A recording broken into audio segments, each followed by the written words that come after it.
Halo Sobat Teknogen sekalian, jumpa lagi kita di podcast episode 2. Oke, hari ini kita akan podcast bersama, ngobrol bareng seputar TIUMY dan lain-lainnya bersama Mbak Rara, narasumber utama kita. Mungkin Mbak Rara bisa perkenalkan diri terlebih dahulu, silahkan.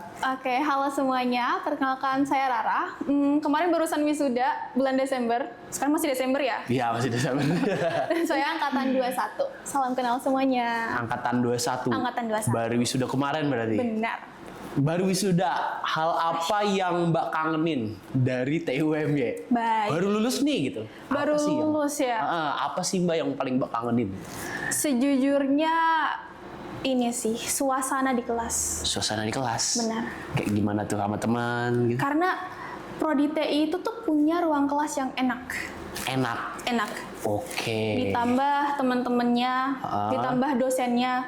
Jadi benar-benar punya kesan tersendiri buat saya. Dan ketika udah wisuda, pikiran pertama adalah aku udah nggak bisa lagi nih datang ke prodi dengan membawa tas, belajar bareng-bareng, ngelihat dosen berbicara dan memberikan pembelajaran. Jadi itu sih yang dikangenin. Itu yang dikangenin. Suasana kelas. Suasana kelas. Oh, tak kirain struggle-nya di skripsi, tugasnya dan lain-lain gitu. Oke, Mbak, kita langsung aja masuk ke pertanyaannya. Boleh. Ini aku rangkum pertanyaan menariknya.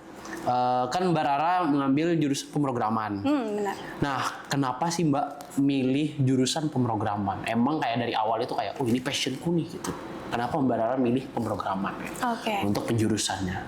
Kenapa Mbak? Awalnya sebenarnya bukan pemrograman. Awalnya apa? Saya pengennya desain. Desain. Oke. Cuman pernah ada satu waktu mencoba untuk desain di Figma agak burn out nih. Pusing banget gitu. Terus semester berapa saya lupa ada mata kuliah PDW, pengembangan desain web. Nah, di situ tuh kami diajarin HTML sama CSS. Di situ kita ngoding, terus kan langsung bisa ngeliat tuh walaupun pakai localhost bisa lihat di websitenya. Oh, ini langsung hasil jadinya nih. Kita bisa buat tampilan, terus kita ngoding juga. Dan ternyata itu ngoding seru ya, walaupun cuma sekedar itu seru banget gitu. Dan akhirnya dari situ aku coba buat perdalamin pemrograman terutama di bagian website, dan sampai sekarang skripsinya pun terkait dengan website. Gokil. Tapi biasanya orang yang masuk terjun ke codingan tuh males gitu karena mumet gitu kan. Mending main Figma aja, UI UX aja gitu. Iya. Oh, bisa, ini agak unik nih. Nah, kan banyak milih pemrograman. Pernah nggak di tengah jalan merasanya kayaknya aku salah jurusan deh, kayaknya Figma lebih menarik deh, kayaknya aku salah deh. Pernah nggak Mbak kepikiran sampai ke situ? Sempat kepikiran pengen pindah jurusan. Pindah jurusan? Benar. Terus gimana menghandle rasa kayak aku harus stay di sini gimana pun caranya gitu? Karena kalau aku ingat-ingat ya, misalkan nih, aku pengen pindah ke bagian desain. Oke. Aku coba ingat ketika aku mumet di bagian desain, itu menurut aku lebih mumet dibandingkan ketika mumet error. Gini, kalau desain itu kan kita butuh perasaan, kayak cocok atau enggak ya? Ya dikombinasikan dengan teori juga, gitu.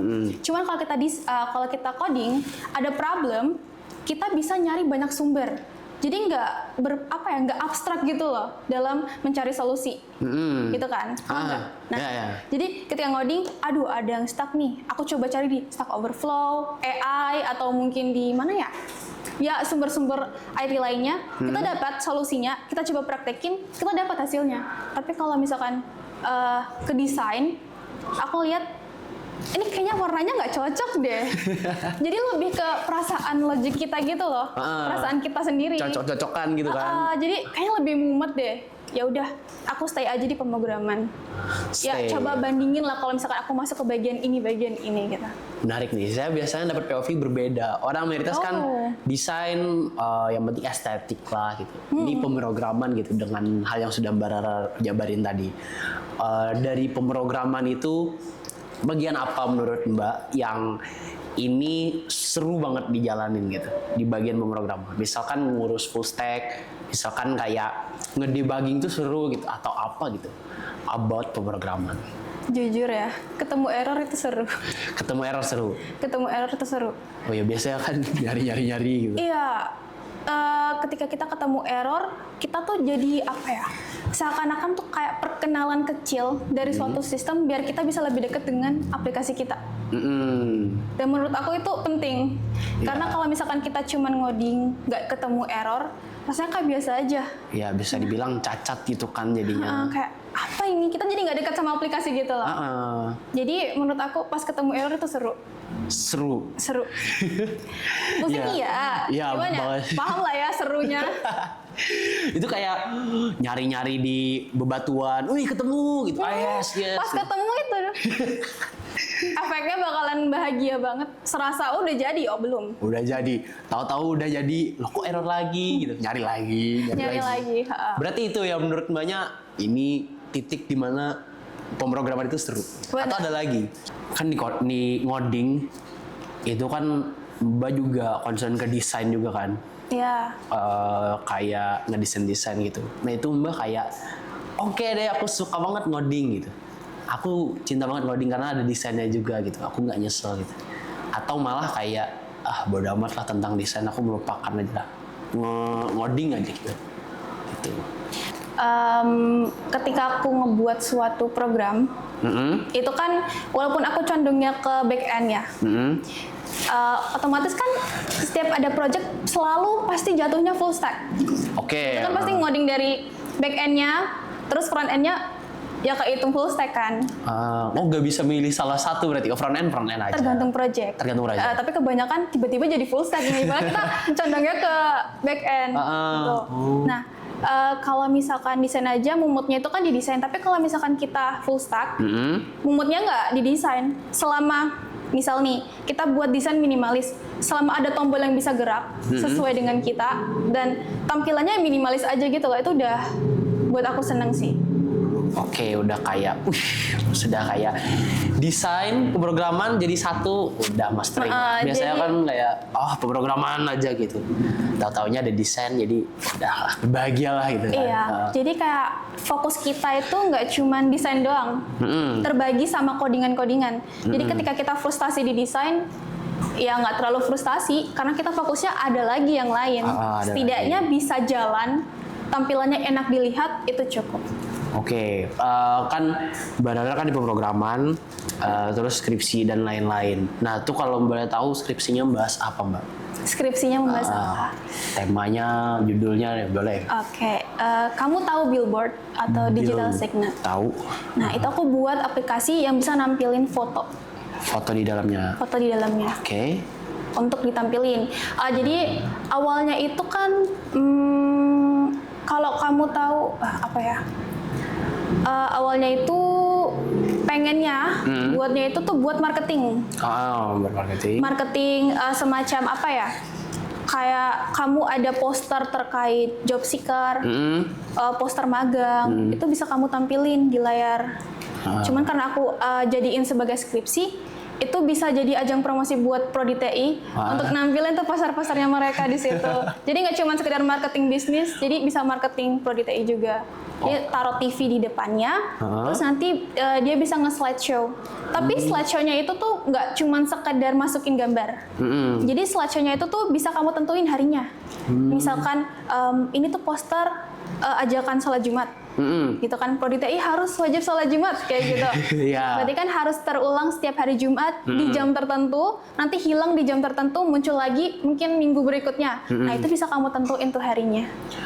Itu bisa jadi gambaran buat temen-temen yang bingung milih judul skripsi ini. Mungkin punya Mbak Rara bisa jadi referensi buat kalian mau skripsinya kayak gimana.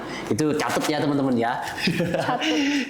Nah, seputar skripsi, momen apa yang menurut Mbak Rara ini yang paling momennya, paling aku struggle banget gitu di selama skripsi itu? Misalkan waktu sidangnya atau waktu nulisnya segala macam. Hal apa yang menurut Mbak Rara aku try hard banget di situ? Hal yang paling pusing waktu ngebuat skripsi itu adalah ketika nggak dapet referensi. Nggak dapet referensi. Jadi misalkan aku udah buat satu sistem, terus tiba-tiba nge-stuck di situ, tapi aku tuh ngerasa kayak ini ada yang kurang. Dan aku nggak tahu jawabannya itu apa. Itu yang bikin aku struggle banget, stres banget. Biasanya kalau kayak gitu solusinya aku coba rest atau istirahat bentar. Mungkin sekitar 3 atau 4 harian. Sambil nyari referensi lagi untuk memperbaiki apa yang kurang di aplikasi yang saya tidak tahu apa kurangnya ini. Dan setelah itu biasanya aku dapat referensi dan mencoba untuk mengaplikasikannya ke aplikasi. Berarti lebih kayak buntu gitu kan? Buntu banget, burn out lah bisa dibilang. Tapi kayak aku ngambil judul ini, ya udah gas aja gitu berarti. Gas aja. Burn out kan, udah kayak pusing, stres gitu. Rest 3 hari. Ada nggak healing yang Mbak lakuin gitu? Misalkan selain 3 hari saya juga melakukan ini gitu. Saking burn out-nya nih, saya melakukan ini gitu. Ya bisa dibilang mengobati rasa stres itu gitu. Oke, kalau misalkan udah stres tingkat tinggi ya, berserah diri kepada Allah. Itu kayak keharusan sih, Mbak, wajib. Kayak semuanya deh, wajib ya berminimum. Apa ya? Mungkin lebih ke ini aja sih, apa yang aku lakuin selama burnout. Itu biasanya ngelupain skripsi sebentar. Biasanya main game, baca buku, main sama temen. Itu sih yang biasanya ngebantu aku buat dapet referensi. Ya ibaratnya kita ngelupain sepenuhnya gitu kan. Benar. Ya udah kayak relax aja gitu. Benar, karena ketika burnout itu artinya tubuh kita lagi capek. Kita tuh harus dapat stamina baru, strength baru buat punya motivasi ngelanjutin dan dapat sesuatu untuk memperbaiki. Dengan bersosial, makan gitu, tidur doang. Kalau meme di internet, touch the grass. Terlalu banyak ngoding. Ya kayak sentuh rumput, natap layar terus kan, udah sentuh rumput aja. menarik. Ada biasanya orang kan ngoding terus, mumet, natap layar, capek, stres aja. Biasanya anaknya itu identiknya begadang. Mata panda jam 1 malam coding, nyari bugnya, yang error segala macem gitu. Nah, terkait pemrograman, kan Mbak Rara kan lulusan dari pemrograman. Di zaman sekarang kan orang identiknya kalau teknik itu cowok, identiknya loh ya. Padahal yang cewek juga ada gitu. Dan di pekerjaan pun mungkin juga cowok itu sudah jadi hal yang paling menonjol gitu dalam dunia industri dan pekerjaan. Menurut Mbak Rara, hal apa sih yang seorang cewek itu struggle banget gitu di dunia pekerjaan, khususnya utamanya itu di bidang IT? Itu menurut Mbak struggle-nya di hal apa gitu, bersaing dengan cowok-cowok? Sejujurnya nggak tahu jawabannya karena aku belum masuk ke dunia pekerjaan. Tapi kalau di dunia kampus mungkin ya, struggle-nya itu bersosialisasi. Bersosialisasi? Iya. Terutama aku, selama aku di SD, SMP, SMA itu selalu bergaul sama perempuan.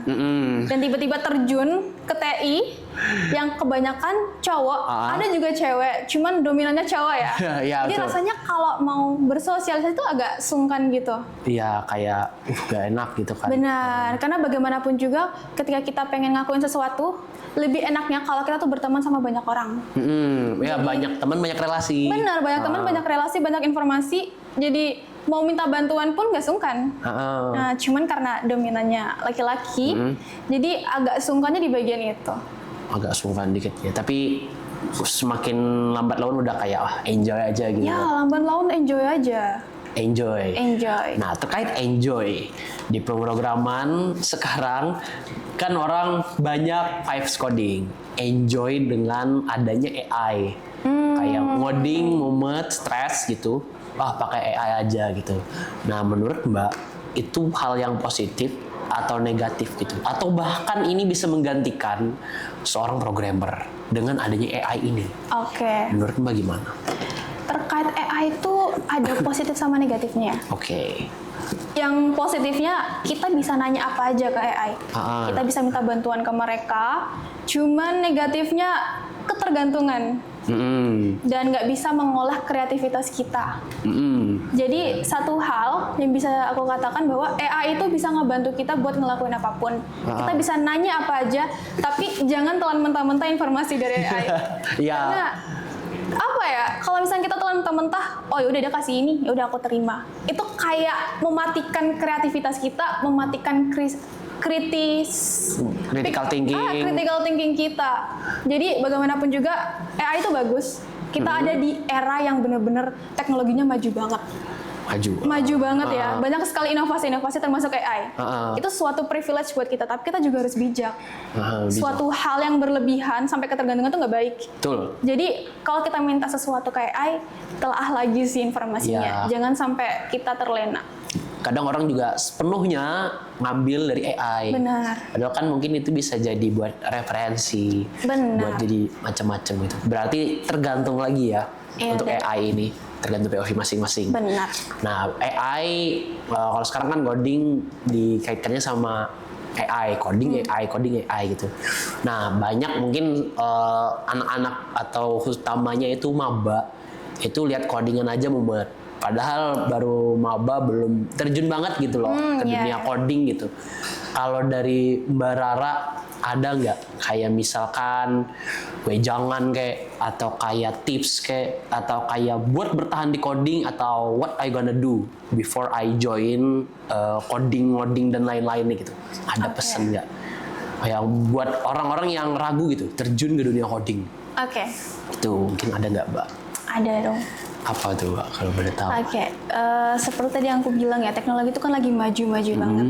Jadi ketika kita udah masuk, terutama ini prodi TI, kita masuk terjun ke jurusan ini, itu berarti suatu privilege yang bisa ngebantu kita buat lebih maju dibandingkan teman-teman lain.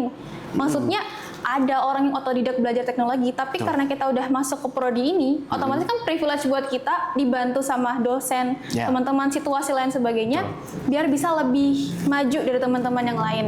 Nah, mungkin kalau ngelihat codingan pusing dan lain sebagainya, tergantung lagi sama orangnya. Bisa diubah pola pikirnya. Bahwa ngoding itu seru, kayak Mbak Rara tadi nyari error gitu. Ngoding itu seru. Gimana caranya biar bisa berpikir ngoding itu seru?